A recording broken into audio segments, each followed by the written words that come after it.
Bismillahirrahmanirrahim. Assalamualaikum warahmatullahi wabarakatuh.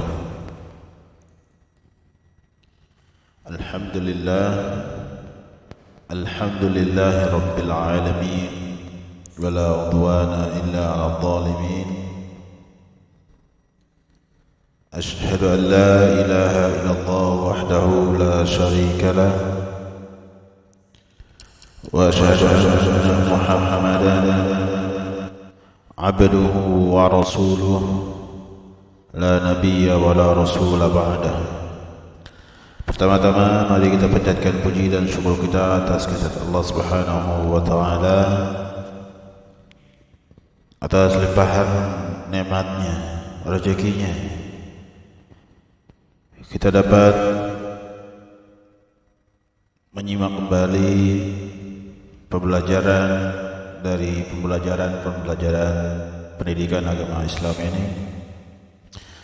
Kemudian salawat serta salam kita curahkan kepada junjungan Nabi besar kita, Nabi Muhammad sallallahu alaihi wasallam, Nabi yang terakhir dan juga Nabi yang diutus oleh Allah Subhanahu wa taala untuk umat manusia di muka bumi ini, beserta keluarganya, sahabat-sahabatnya, para tabi'in, dan orang-orang yang senantiasa mengikuti jejak langkah beliau sampai hari akhir, hari kiamat nanti. Dan juga kita memohon kepada Allah Subhanahu wa taala kita diberikan kekuatan, ketabahan, kesabaran untuk menghadapi masa-masa seperti saat ini. Dan juga kita memohon kepada Allah Subhanahu wa taala agar virus-virus yang melanda negeri ini dicabut, diangkat oleh Allah Subhanahu wa taala dan tidak tersisa sedikit pun di muka bumi ini. Amin, amin ya rabbal alamin. Anak-anakku sekalian, di pekan-pekan lalu kita sudah bahas sedikit tentang haji. Sekarang kita masuk ke pelajaran yang ke-10 tentang manasik haji di halaman 51. Silakan dibuka dan disimak semua materi yang ada di dalam video ini, tampilan video ini. InsyaAllah semua berada di dalam buku yang kita pegang masing-masing. Oke, anak-anakku sekalian, kita masuk yang pertama, manasik haji.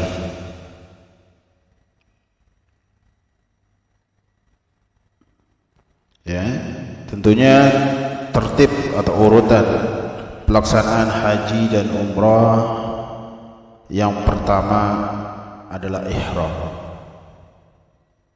Ya, yang pertama adalah ihram, yaitu apa? Diawali dengan melepaskan pakaian yang berjahit bagi kaum laki-laki dan disunnahkan untuk bersuci serta memakai wewangian di badan. Wewangian di badan, bukan di pakaian. Lalu memakai pakaian ihram. Ya, pakaian ihram ada berapa? Ada 2. Satu di atas, satu di bawah. Seperti yang telah kita jelaskan.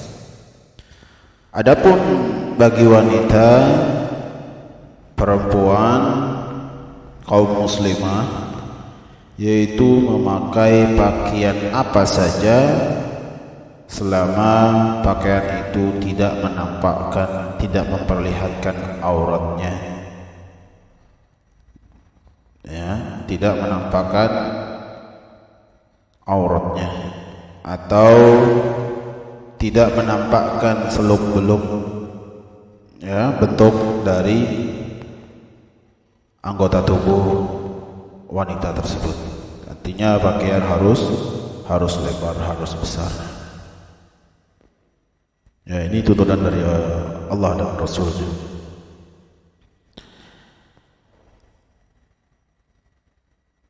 Kemudian di antara 3 manasik haji, ya, kalau tidak salah kita sudah bahas 3 manasik haji, ya. Yang pertama haji ifrad, ya.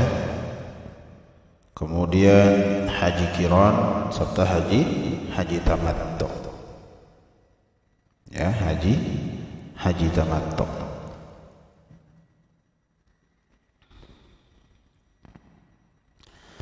Di antara 3 cara manasik yang terbaik adalah cara yaitu tamattu, haji tamattu, yaitu dengan melaksanakan umrah terlebih dahulu, kemudian dilanjutkan dengan haji, ya. Melaksanakan ibadah umrah terlebih dahulu, baru ibadah haji. Nah, ketika akan melakukan umrah, maka seorang muslim yang akan melaksanakan, maka ia berihram dengan membaca labbaik Allahumma labbaik, ya. Ia membaca, ia berniat labbaik Allahumma umratan, ya. Labbaik Allahumma umratan.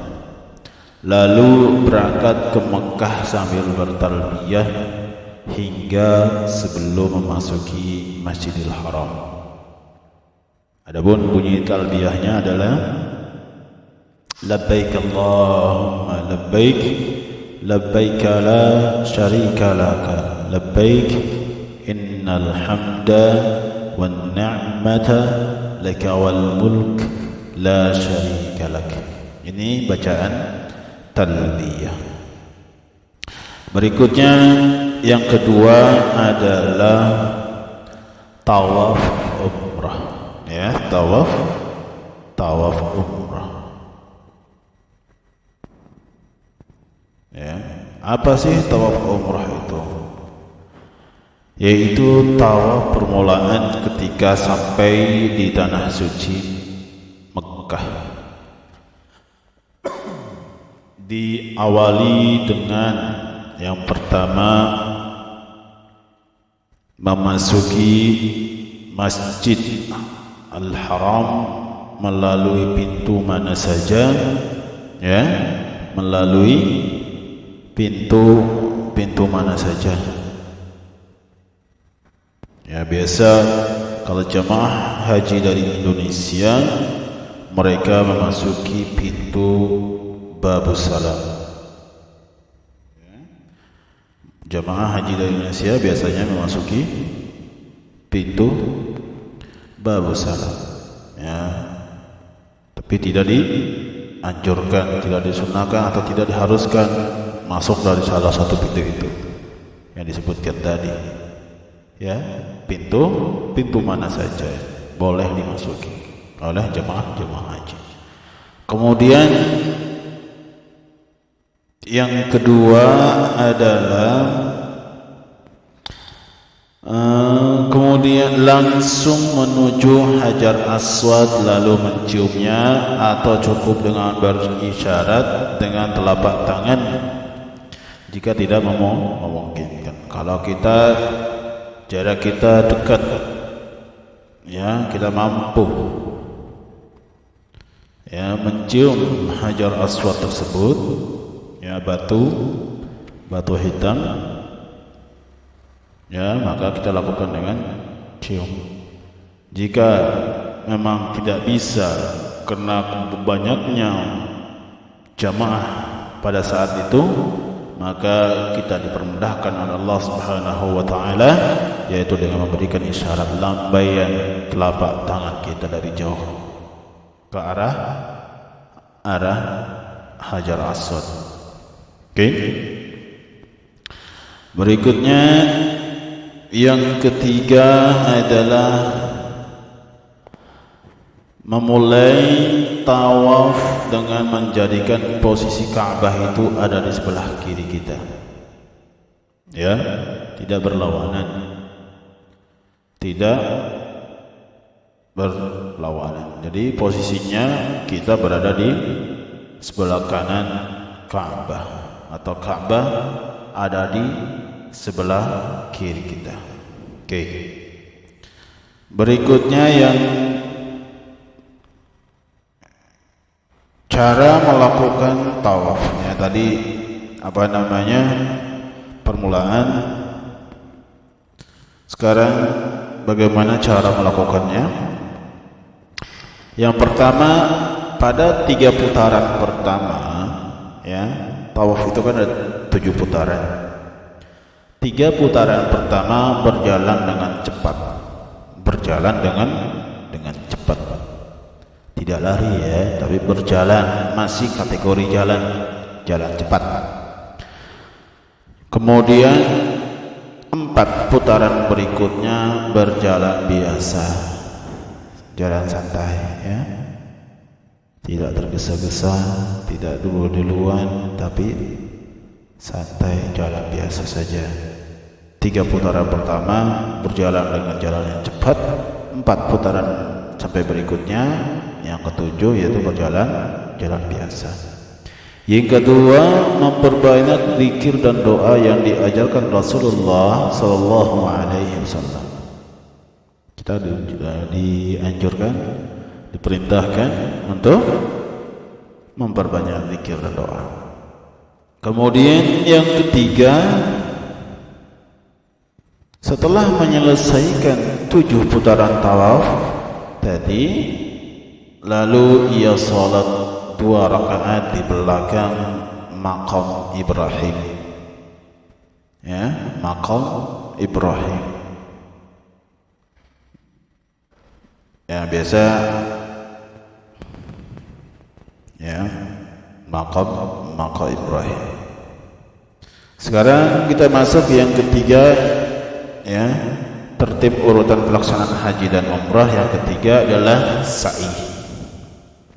Sa'i adalah berlari-lari kecil dimulai dari Safa ke Marwah sebanyak 7 kali. Mulai dari Safa ke Marwah, lari-lari kecil.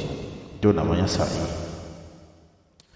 Berikutnya yang keempat adalah tahallul.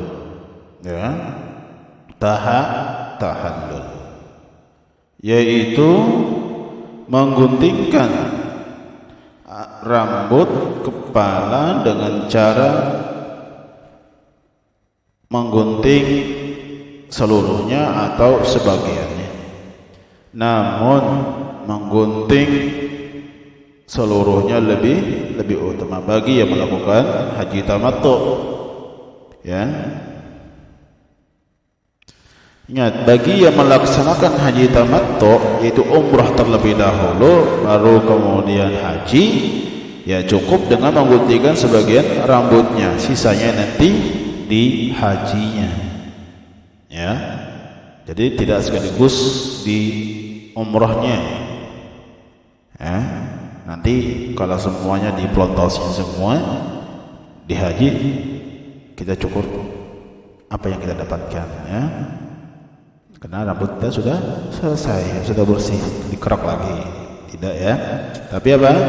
Untuk caranya bagi haji tamattu, ia cukur tidak semuanya, rambutnya tidak semua diboltakin atau dicukur habis, tidak.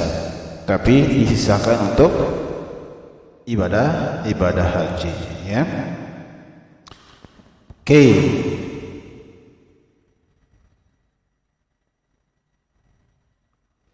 Setelah selesai tahallul, maka umrah telah selesai dilaksanakan, ya. Selesainya ibadah umrah diakhiri dengan tahallul, yaitu mencukur rambut. Oke, sekarang kita masuk yang kelima. Ya, tertib urutannya. Yang kelima, berihram untuk haji. Berihram untuk haji, yaitu pada tanggal 8 Zulhijjah berihram kembali untuk melaksanakan haji, ya. Lalu ia membaca labbaik Allahumma hajjah, labbaik Allahumma hajjah. Berihram dari miqat di mana saja ia menetap saat itu. Karena ia berada di Mekkah, maka berihramnya di mana ia tetap, di mana ia berada. Ya. Miqat artinya tempat, ya, tempat dimulainya untuk haji atau umrah. Kemudian yang keenam adalah mabit di Mina. Mabit di Mina, yaitu setelah berihram haji, jamaah haji pergi ke Mina, ya, dan bermalam di sana, ya, dan bermalam di sana pada malam 9 Zulhijjah, ya. Tanggal 8 dia berangkat ke Mina, tanggal sampai ia bermalamnya adalah malam 9 Zulhijjah. Berikutnya yang keenam, yang ketujuh, yaitu wukuf di Arafah. Wukuf di Arafah, yaitu pada tanggal 9 Zulhijjah setelah terbit matahari, bergerak menuju Arafah untuk melakukan wukuf di sana. Selama wukuf di Arafah, salat zuhur dan asar dilaksanakan dengan jamak qasar. Berarti jamak qasar itu berarti berapa? 2 rakaat, 2 rakaat. Zuhur 2 rakaat, asar 2 rakaat. Serta memperbanyak doa dan istighfar sambil menghadap ke arah mana? Arah Ka'bah, ya, menghadap arah Ka'bah. Berikutnya yang ke-8 menuju Muzdalifah, ya, menuju Muzdalifah.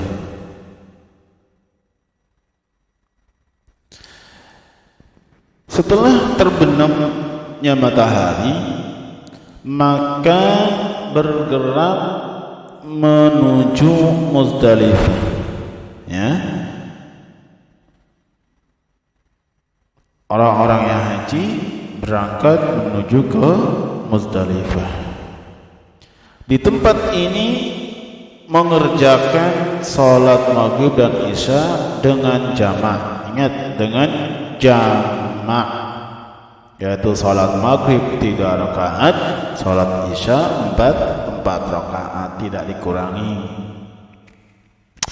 Lalu bermalam di sana serta mempersiapkan batu untuk melontar jumrah. Batu, ya, batu-batu kecil atau kerikil, ya, bukan batu sekepalan tangan, bukan, tapi batu-batu kecil, ya. Orang-orang yang haji mempersiapkan, ya, kerikil-kerikil, tentunya maka mempersiapkan dengan jumlah yang banyak. Sedangkan setiap di sana ada 3 jumrah, ada jumrah aqabah, jumrah ya wusta, ada jumrah ula, ya masing-masing berapa? 7 lemparan batu. Ya berarti kalau 3 berarti 21 butir batu kerikil yang harus disiapkan. Oke. Kemudian yang ke-9 adalah menuju ke Mina kembali. Menuju ke Mina. Setelah sholat subuh bergerak menuju Mina, yaitu sebelum terbit matahari. Diperbolehkan turun dari Muzdalifah itu setelah tengah malam. Ya, dibolehkan setelah tengah malam. Ya, coba Bapak ulangi bacaan tadi. Setelah sholat subuh bergerak menuju Mina, yaitu sebelum terbit matahari. Tapi dibolehkan juga turun dari Muzdalifah setelah tengah malam. Oke. Berikutnya yang ke-10 adalah melontar jumrah aqabah. Melempar jumrah aqabah, yaitu melontar jumrah dilakukan 7 kali lontaran dengan batu-batu kerikil. Ya anak-anakku sekalian,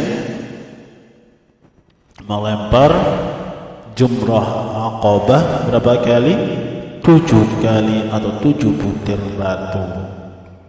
Ya.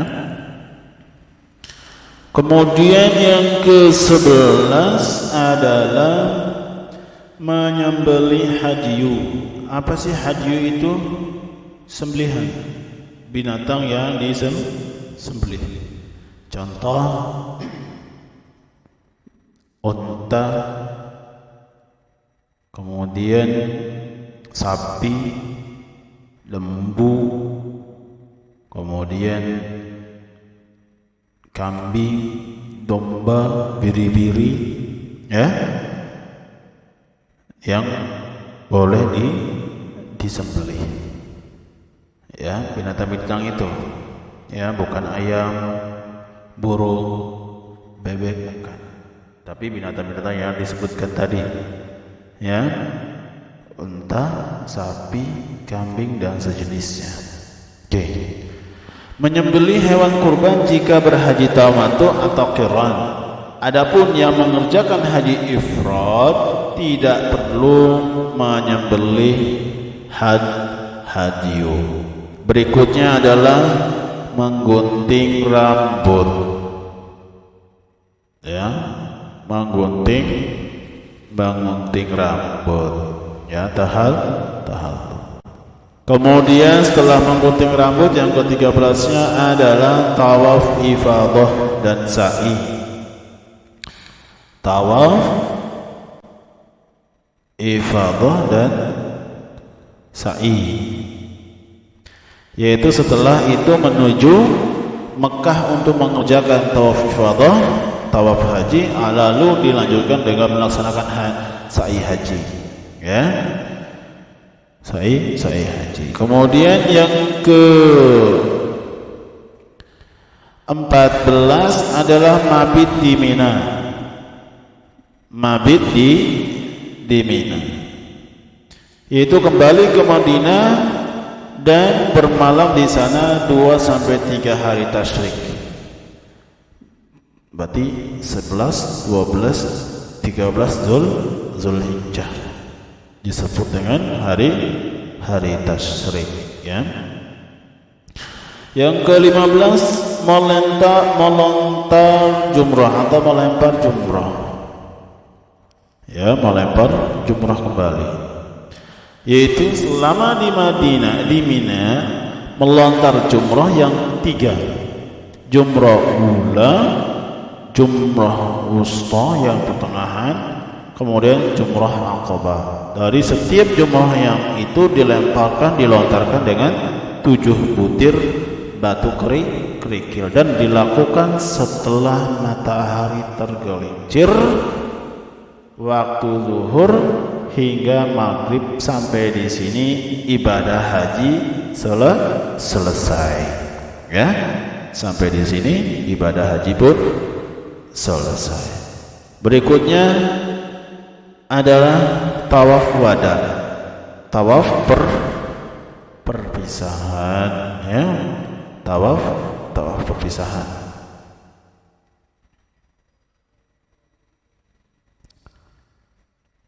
Apabila akan pulang meninggalkan Mekah, jamaah melaksanakan tawaf wada sebanyak 7 kali putaran. Ya, tawafnya sebanyak 7 kali putaran. Ya, itu namanya tawaf wada, tawaf perpisahan. Sekarang kita masuk ke adab-adab haji dan umrah. Ya, pelaksanaan tadi sudah selesai. Sekarang kita masuk ke adab-adab haji dan umrah. Apa saja yang boleh dan tidak boleh dilakukan? Yang pertama, kita harus mengikhlaskan diri, niat haji dan umrah kita hanya karena Allah Subhanahu wa taala semata. Hanya karena Allah Subhanahu wa taala semata. Ya. Tidak karena sesuatu lain selain karena Allah Subhanahu wa taala. Karena apa? Jika kita niatkan dengan sesuatu yang lain, maka haji dan umrah kita tidak syah, tidak diterima. Percuma kita sesuatu ke sana. Karena orang yang berangkat haji dan umrah, tentunya ia bukan hanya mengeluarkan hartanya saja, tapi di sana ia mempersiapkan tubuhnya untuk apa? Melakukan urutan haji dan umrah. Ya, mulai dari ihram, kemudian kita melaksanakan tawaf, terus haji, terus sa'i, kemudian melontarkan jumrah. Itu ya sangat luar biasa. Ya, kita menginap di Arafah atau di Arafah, di Mina, Muzdalifah. Itu kita harus mempersiapkan kondisi tubuh kita yang kuat. Ya. Kemudian yang kedua, menjaga diri dari perbuatan mubadzir dan bermaksiat. Ya, di sana kita gunakan waktu di sana dengan sebaik-baiknya. Jangan sampai di sana kita menggunakan waktu-waktu luang itu dengan perbuatan-perbuatan yang maksiat. Maka sia-sialah orang tersebut. Kemudian yang ketiga, tidak lewat di depan orang yang sedang sholat. Di Mekah itu kan bundar ya, Ka'bah di tengah, semua penjuru menghadap ke Ka'bah. Jika ada yang sholat, maka tidak boleh dilewati, sama seperti di masjid-masjid lain. Jika ada yang sholat, maka jamaah yang lain tidak boleh melewati di depannya, kecuali sudah diberi siternya, pembatasnya. Yang keempat, menjaga batasan pergaulan dengan lawan jenis yang bukan mahram. Ya, jangan bersentuhan yang bukan mahram. Pergaulan juga dihindari. Tidak tergesa-gesa dalam beribadah. Dalam beribadah tidak tergesa-gesa, santai, ya. Laksanakan dengan santai, tidak terburu-buru, tidak dulu-duluan, sehingga apa? Bertabrakan, bergeser-geserkan, kemudian juga tentunya akan merusak dari batasan-batasan lawan jenis. Yang keenam, berlaku lemah lembut terhadap orang lain, terutama ketika tawaf, mencium hajar aswad, sa'i dan melontar jumrah. Itu tempat-tempat yang sangat-sangat mendesak, ya, tempat-tempat yang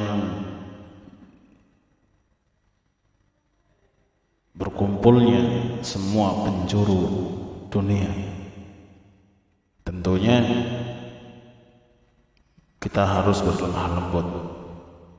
Jangan sikut-sikutan, jangan dulu-duluan, jangan dorong-dorongan, ya. Tapi lakukanlah dengan lemah lembut. Banyak berdoa dan memohon kebaikan kepada Allah Subhanahu wa taala. Kemudian yang kedelapan dan yang terakhir, menjauhi perbuatan yang dilarang oleh syariat, seperti mengusap-usap Ka'bahnya diusap-usap, ya. Kemudian makam Ibrahimnya juga sama diusap-usap, dicium-cium, ya. Dan atau contoh-contoh yang lain tidak boleh, ya. Selama itu tidak ada perintahnya, maka atau tidak ada perintah dari tuntunan syariat, maka tidak boleh kita melakukan hal itu, ya. Tidak boleh berlebih-lebihan. Kemudian kita masuk ke hikmah haji dan umrah. Anak-anakku sekalian, dari pelajaran ini hikmah yang dapat kita ambil di antaranya, yang pertama, kita harus mendekatkan diri kepada Allah Subhanahu wa taala. Yang kedua, mengenang kembali sejarah perjuangan keluarga Nabi Ibrahim alaihissalam untuk mengambil pelajaran hidup darinya.